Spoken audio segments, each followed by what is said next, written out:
Malapit na ang Kapaskuhan, kaya't simula't una pa man hanggang ngayon, ako'y taas noo sumasaludo sa iyong kabutihan at pagmamahal. Hindi mo pinabayaan sa lungkot, hirap at pagsubok na dinaanan. Dahil merong ikaw ang siyang nagbibigay kalakasan sa buhay ko na para bang walang kinabukasan.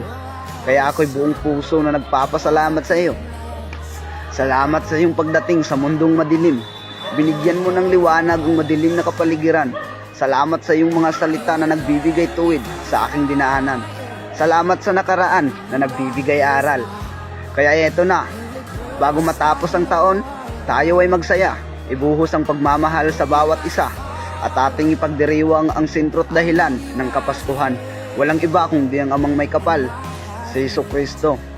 At huwag kalimutan, bitbitin ang pagmamahal ng Panginoon hanggang sa huling sandali. Maraming salamat po.